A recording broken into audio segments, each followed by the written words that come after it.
is deals and all the different types of deals that we have that you're going to be looking at as a real estate investor. And so at the very beginning of your journey, you may have access to capital, you may have access to credit, you may have access to time, you might be rich with time. And we were talking about that just earlier about, what you need in order to get started. Some of you guys have already may have a little bit of a portfolio. Some of you guys are getting started. What I want to do is I want to make sure I can highlight some kind of your journey, because at the very beginning you may not have, and I say may, but you may not have access to money or credit, but you are wealthy and rich with time. And as you are developing your portfolio, your time availability becomes less. This is now when you can leverage what you're learning and put it into more passive. So now you can tap into other people's time. So when we talk about investing in real estate, we're talking about OPM, leveraging other people's money. OPC, you could be leveraging other people's credit, other people's ability to qualify for a mortgage. And let me just do the speaker view here so people can see this really clearly on the recording. So money, credit, and you may have to leverage other people's credit, or if you have the capital and if you have the ability to get a mortgage, then you might want to leverage other people's time, right? Or you may, let's say you have money, you may leverage someone else's ability to qualify, and you may leverage someone else's time.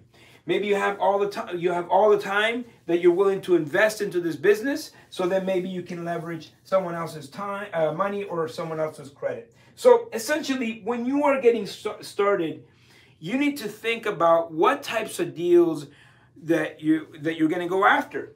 So I've separated it into 3 sections. You have active income. You have active deals. You're going to have passive deals, and you'll have portfolio deals. And as you are moving forward, right, as you are progressing in your investment career, you now have less time, and that means that now you're going to take on more of a passive role. But at the very beginning, your role, because you have the time,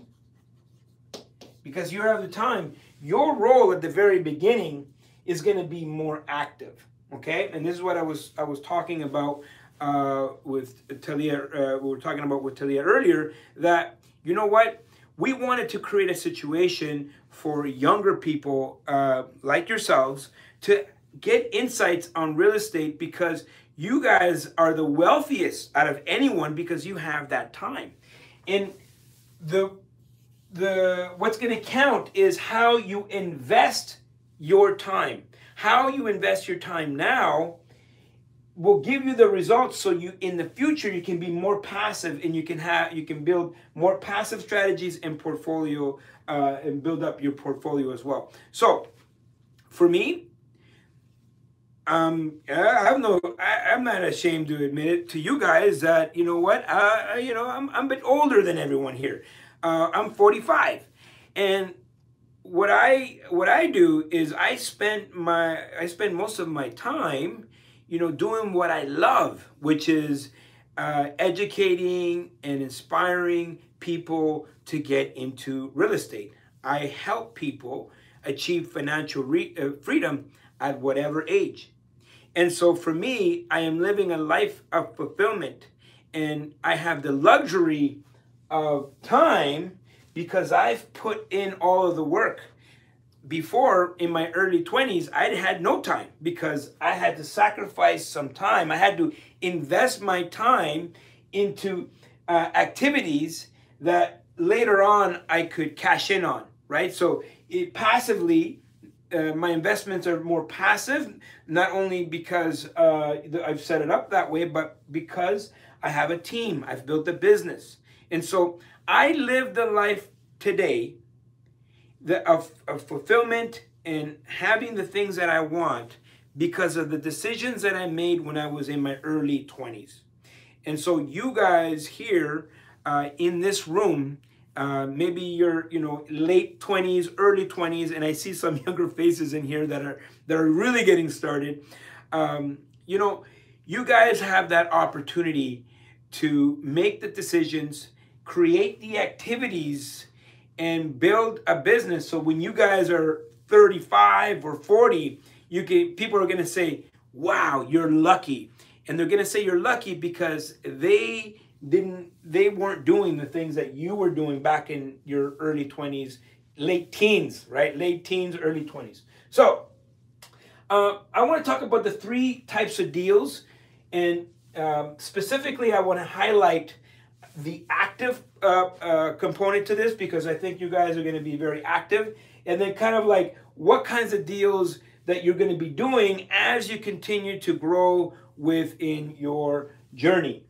If you have questions, make sure you write them down. Write down all your questions. It's important that we don't leave here with any unanswered questions. So, active. So, when we mean active, it means that it's going to require effort, time. Of course, some of these active deals, it's going to require you to connect with people that have maybe capital to deploy and credit. But in the meantime, you're accessing someone else's capital or credit, and in return, you are sacrificing and you are investing your time. So time now becomes the most valuable asset that you have. And the younger you are, the more time you have. The difference is that intellectual currency. So time needs to be met with having knowledge on what to do in real estate, and which is why we created this in the first place. So active. Well, some active income, people know this. People know this very well, which is flipping. Sorry, I think it's 2 P's. One thing. One thing is my spelling is not the greatest, and so now you don't have to be the greatest speller to be a real estate investor, and that's great. So flipping, the activity of buying a property and forcing the appreciation, adding value to that property. So now the property instantly is worth more, and then you sell that property, triggering a profit. And so, a lot of people, you see this on HGTV. You've seen it a lot on flipping shows. So this flipping, it could be a good activity for you to get into at the very front end of your business. If you are someone that has a lot of time and you can invest a lot of time on how to do this, that's great. We've had multiple masterminds in the past when we've talked about exactly how to do flipping. If you guys want to know how that works, make sure you reach out to Talia. She has access to all the past masterminds, of course, if you're a student of hers. Okay, so we got flipping. I'll put here wholesaling. Wholesaling. And so what's wholesaling mean? It means it's simply a selling of a contract. You're assigning a contract and charging a fee. And so at the end of the day, what wholesalers do is they become really, really good at identifying deals, putting deals under contract, and then reselling those deals. We've done multiple different, not only you'll find it in the module, in the course that you have with Talia, but you'll find the wholesaling. We've done masterminds on that, and we'll continue to talk about that because it is an easy entry point for a lot of people to, first of all, understand how to put deals under contract, and then be in a position where you can assign those deals to someone else and get and build up capital that way. The next one here is RTO, rent to own, lease to own. Actually, we talked about rent to own last mastermind. You know, a lot of you had a lot of questions, and rent to own, lease to own. I'm not going to get into too much of it here, but it can be an opportunity for you guys to get into real estate. And put two parties together. Maybe you're putting in the capital investor, and then you're putting in the tenant buyer, and you're putting them together, making yourself a fee. And so that could be really, really good. At the very top here, I'm going to put multifamily. So multifamily investments, this is, you know, we're talking about multiple units within one property. People say, well, multifamily, don't I need a lot of capital? Yes, but remember what we talked about before? Figure out a way to connect with someone that has the capital, has the credit in order to get the financing done, but you are going to invest your time, okay? You're going to invest your time, and so you can get into multifamily from the active perspective, right? If you're just getting started, that means you're going to do all the management. You're going to be the person in charge, and that means your passive investors, the people that invested in you, are not going to necessarily be in a position where they're going to, you know, go to the property, manage the tenants. That's going to be all on you from the active perspective. I'm going to put here property management. Now, property management, it is a way it's very active. In fact, it's a very active strategy that you are going to you're going to start. But basically, you can create a property management company, right? You can call it ABC Property Management, and now you can offer your services to other investors, other people that don't want to put in the time, the effort. And so if you become an investor that you don't have time and you're getting into multifamily, or you're trying to invest in real estate, you actually hire a property manager. Hey, you could be in a position to have a property management company. You can start a property management company, and you manage the tenants. You oversee the operations. Now, in this case, you may just charge a fee. Usually is about 10%. 10% of the income. You may offer a discount for equity, so you can get an equity piece into a deal just by being the person that's offering the time. You want to invest your time.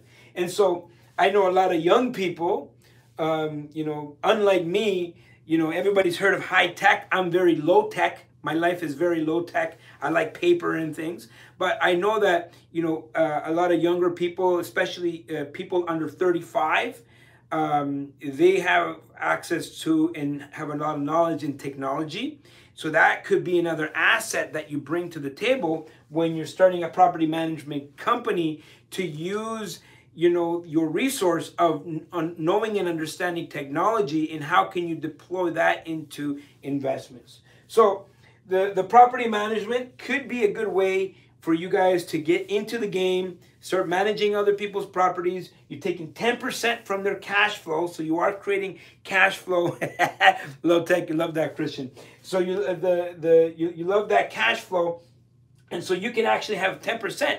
Imagine you have 10% of 100 units. You now have, you know, you have 100 units that you can manage.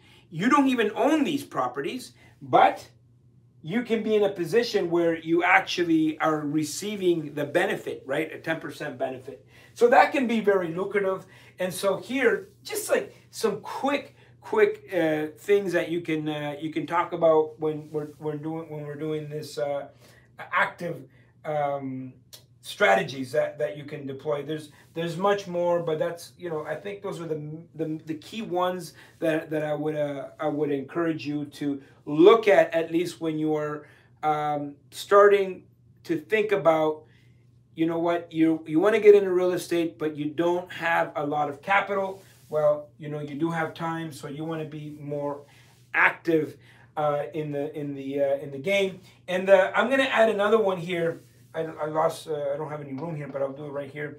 SDUs. Okay, so secondary dwelling suites. And when I put SDUs, I'm going to put BRRRRs. Okay, and we've talked about that before. We've talked about that. We've talked about that on multiple masterminds. How to, take a single family and have a vision of adding a secondary dwelling suite in the basement. So you could do that.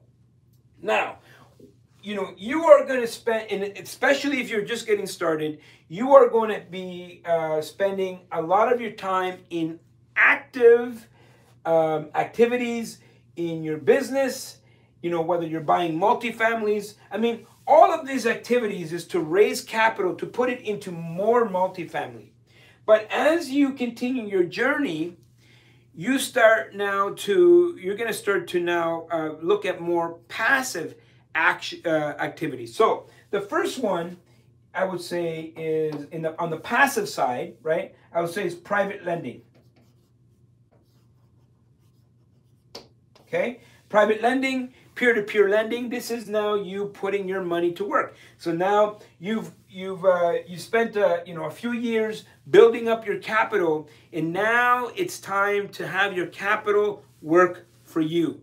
And so the funny thing about wealthy people is that wealthy people don't work for money. And so here you can, this is called earned income, right? Earned income means that you have to give up your time. You got to give up your time in exchange to make this income. Passive income, this is now money that is generated you're taking now your capital, and now you're redeploying that capital into investments, and now those investments are providing income that don't require, magic word here, your time. Okay, so let's talk about private lending. So you can start with the capital you've collected. You can start a private lending business, and now you are looking at other opportunities. You're looking at other opportunities, and you could be in a position to lend your money to other investors, right? That are either flipping or buying buildings, or they're wholesaling, or they're doing rent-to-owns, or they're doing property management. You're basically lending your money, and you're collecting interest, and that interest now comes to you as a way of income, passive income. You could be a passive partner. So you can be a passive partner in a deal. For example, we talked about buying multifamily, being the active, right? So in this case, when you are getting started and someone's active, you have time. But over here, people that built up capital, that have built up wealth, they're going to be leveraging your time. So now you can be in a position to leverage someone else's time. So now you could be the passive portion of a transaction. So I was sharing this with you guys earlier, that for the longest time I was very active, and now in my investment career, I'm more in a position where I want to deploy money. I want to invest money into other active investors, so I can leverage their time. And you see, it's an even exchange, right? So someone puts the capital, someone puts the time, and that could be a situation that I want to be in. So private lending, be a passive partner. Like you can be in a position where you now are a passive partner in a deal, and this can be extremely passive. So private lending, you can do RSP lending. So RSP lending through your registered funds, RSP, or tax-free savings accounts. We've had a few conversations on those as well. So you can be, you can lend some of your retirement funds into transactions. You can also be in a position to invest into mix. These are mortgage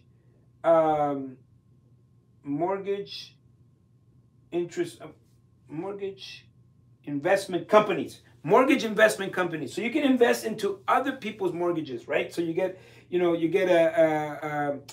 a return monthly. So instead of being, you can be, essentially you're like a private lender, but in this case you are going after a mortgage company that already finds these borrowers, and simply you invest into the MIC, and the MIC deploys the capital. And so you could look at that.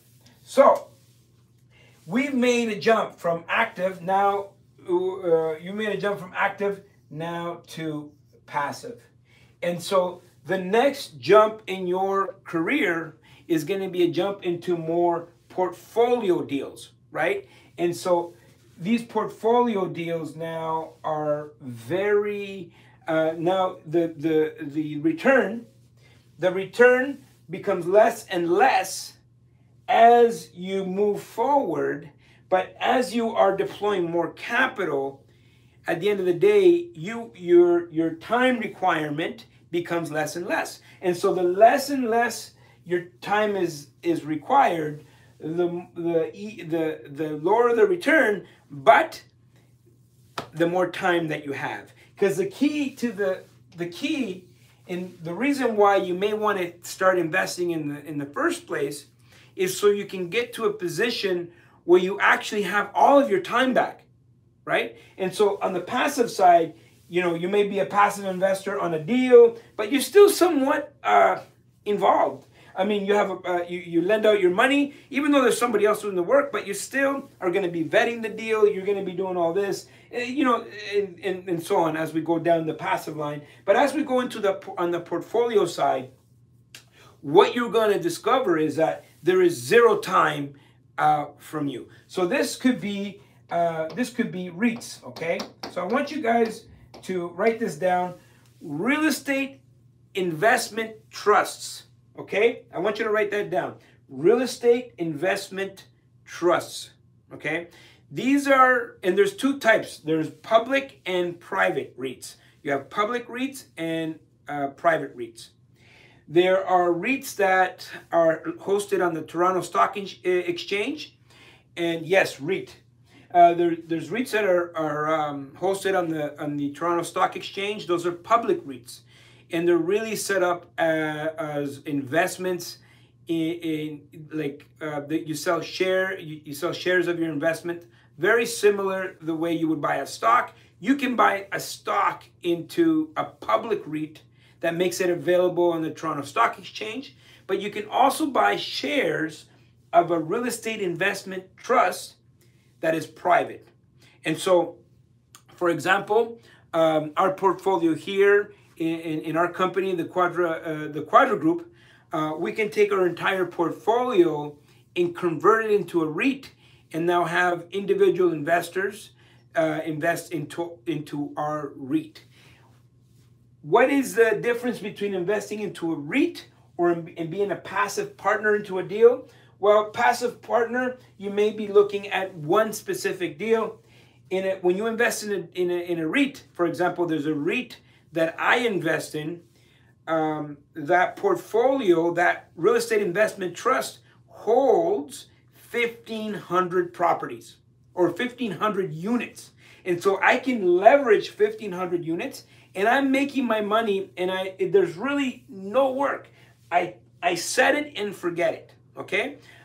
This could be stocks, right? You can buy, and because we're really focused on real estate here, This is why I'm gonna give you just high level things. There's more to add to this list, but I'm just giving you kind of like the first four that you can look at. So we talk about the REITs, and you can talk about buying just stocks of companies that are investing in real estate. Land development, I would include land development here. So this is now you partnering with the land developer, okay? This is not like you are, there is opportunities to do land development, find the property and develop the property yourself at a very small level. But land development, I'm talking about, someone's gonna build a 200 unit condominium opportunity. You can be in a situation where you can actually invest directly with the seller. That's something I didn't cover here. On the passive side, pre-construction. Pre-construction. This is now when you're going down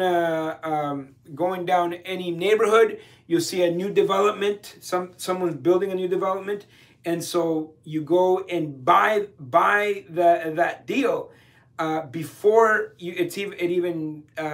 before there's even a shovel in the ground, and so you buy that particular unit, and now once it's almost complete, you would just simply assign that contract to another buyer. But of course, once once you're closer to completion, the value of that property is more, so you're making a passive return from that perspective. In this case, so that's a passive on the passive side. On the portfolio side, this now becomes a situation where you're building up your portfolio with assets, and of course, all of this is your portfolio, right? You can have active or passive deals, but I'm just talking about paper, right? So this here becomes paper. You're holding ownership, you're holding paper. It doesn't mean that it's not as active or as hands-on as these two sides. So active, passive portfolio deals in terms of this is just paper. Every time you make a jump from one to the other, the time requirement is less, but also the return is much less. Okay, so as you are moving on your journey, and so let's say you guys now are in your early 20s or even in your late teens, you're going to be very active. Maybe you spend a lot of the time, hold on, I'm just going to mute this here, make sure everybody's muted. You're going to spend a lot of your time building up your capital, so you do become a passive investor. Now, as a passive investor, you are going to, your return will decrease, of course. Active, you're investing your time, your returns are infinite because you're making money and using other people's money. So those returns are going to be infinite. But once you become a passive investor, your returns become less. And then once you become a portfolio investor, your returns become less. But now here you're holding paper and you have all the time that you want. And you are now in a situation where you're making massive income without having to put any of your time. You're simply looking at opportunities and you're deploying. And then, I love saying the sentence, like, or the idea, having the idea that your money is like soldiers, and you're sending out your soldiers out there to get prisoners. So the idea of your money is you send out your money out there like soldiers, and they're going to bring back prisoners. And so that is the 3 different deals and how is related to you guys as investors. And I'm going to stop this video. Thank you for watching. Don't forget to comment down below, subscribe, hit the bell to be notified the next time we're doing a video. And guess what? Like, share, dislike, I don't care.